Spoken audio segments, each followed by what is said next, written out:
ಕನ್ನಡ ನಾಡು, ಇದು ಕನ್ನಡಿಗರ ನಾಡಿಮಿಡಿತ.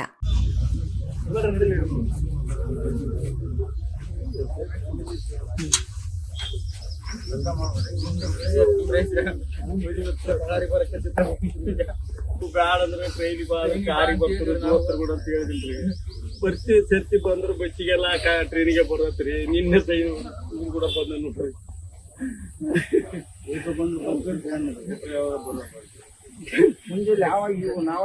ನಾವು ಫೋನ್ ಮಾಡಿದ್ರೆ ಗೊತ್ತಾಗಿದ್ರಿ ಸರ್. ನಾವು ಬಳ್ಳಾರಿಗೆ ಮದುವೆ ಬಂದೇನಪ್ಪ ಅಂತ ಫೋನ್ ಮಾಡಿದ್ವಿ ಸರ್. ಫೋನ್ ಮಾಡಿದ್ರೆ ಅವಾಗ ಹೇಳಿದ್ರಿ ಇಲ್ರಿ ಹಿಂಗ ಆಗೈತ್ರಿ, ನೀವು ಅರ್ಜೆಂಟ್ ಬರ್ರಿ ಅಂತ ಹೇಳಿದ್ರಿ ಸರ್. ಅಲ್ಲಿ ತನಕ ಗೊತ್ತಿಲ್ಲ ಸರ್. ಏನ್ 10 ಗಂಟೆಗೆ ಗೊತ್ತಿಲ್ಲ. ನಮ್ಮ 5 ಜನ ಹೊಸದಾಗಿ ಆಯ್ಕೆಯಾದಂಥ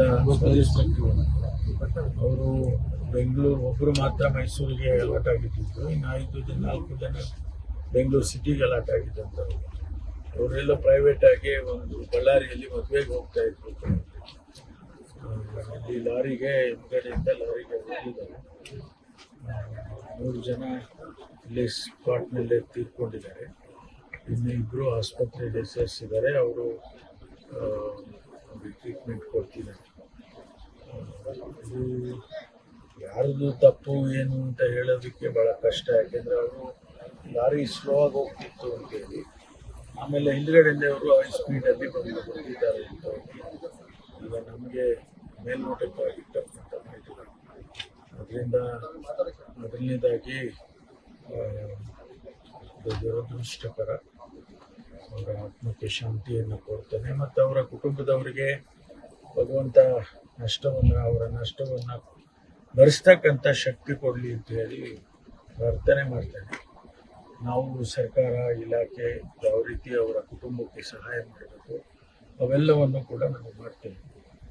ಕಾನೂನು ಪ್ರಕಾರ ಯಾವ ರೀತಿ ಸಹಾಯ ಮಾಡಬೇಕು ಅವರು ರಜೆ ಹಾಕಿದ್ದಾರೆ. ಅವರು ಆನ್ ಡ್ಯೂಟಿ ಅಂತ ಹೇಳಿ ಬರೋದಿಲ್ಲ ಅಂತ ಹೇಳಿ ಅನಿಸುತ್ತೆ. ಅದನ್ನು ಕೂಡ ನಾವು ವೆರಿಫೈ ಮಾಡ್ತೀವಿ. ಯಾಕೆಂದರೆ ಆನ್ ಡ್ಯೂಟಿಯಲ್ಲಿದ್ದರೆ ಬೇರೆ ಅವರಿಗೆ ಯಾವ ರೀತಿ ಸಹಾಯ ಮಾಡ್ಬೋದು ಇಲಾಖೆಯಲ್ಲಿ. ಆನ್ ಡ್ಯೂಟಿ ಇಲ್ಲ ಅಂತ ಹೇಳಿದ್ರೆ ಯಾವ ರೀತಿ ಮಾಡ್ಬೋದು ಅಂತೇಳಿ ನಾವು ಚರ್ಚೆ ಮಾಡಿ ಏನೆಲ್ಲ ಸಹಾಯ ಮಾಡ್ಬೋದು ಕುಟುಂಬಗಳಿಗೆ. ಯಾಕೆಂದರೆ ಅವರಿನ್ನೂ ಈಗ ತಾನೇ ಸರ್ವಿಸಿಗೆ ಸೇರಿದ್ದಾರೆ. ಮೊನ್ನೆ ತಾನೇ ತಮ್ಗೆ ಗೊತ್ತಿದ್ದಾಗೆ 545 ಸಬ್ ಇನ್ಸ್ಪೆಕ್ಟರ್ಗಳಿಗೆ ರಿಕ್ರೂಟ್ಮೆಂಟ್ ಮಾಡಿ ಮತ್ತು 400 ಜನರಿಗೆ ರಿಕ್ರೂಟ್ಮೆಂಟ್ ಮಾಡಿ ಅವ್ರನ್ನೆಲ್ಲ ಟ್ರೈನಿಂಗ್ ಹಾಕಿ ಈಗ ತಾನೇ ಟ್ರೈನಿಂಗ್ ಮುಗಿಸ್ಕೊಂಡು ಅವರಿಗೆ ಬೆಂಗಳೂರು ಸಿಟಿಗೆ ನೇಮಕ ಮಾಡಿತ್ತು. ಹಾಗಾಗಿ ಅವರು ಇನ್ನು ಫ್ರೆಷರ್ಸ್, ಅವರ ಕುಟುಂಬದವರು ಅವ್ರ ಮೇಲೆ ಅವಲಂಬಿಸಿರ್ತಾರೆ. ಅದರಿಂದ ಸರ್ಕಾರ ಅದನ್ನು ಭಾಳ ಮರ್ಯಾದೆ ದೃಷ್ಟಿಯಿಂದ ಏನು ಸಾಧ್ಯ ಆಗುತ್ತೋ ಅದೆಲ್ಲ. ಸಬ್ಸ್ಕ್ರೈಬ್ ಮಾಡಿಕೊಳ್ಳಲು ಕೂಡಲೇ ಪಕ್ಕದಲ್ಲಿ ಕಾಣುವ ಬೆಲ್ ಐಕಾನ್ ಕ್ಲಿಕ್ ಮಾಡಿ ನೋಟಿಫಿಕೇಶನ್ ಪಡೆಯಿರಿ.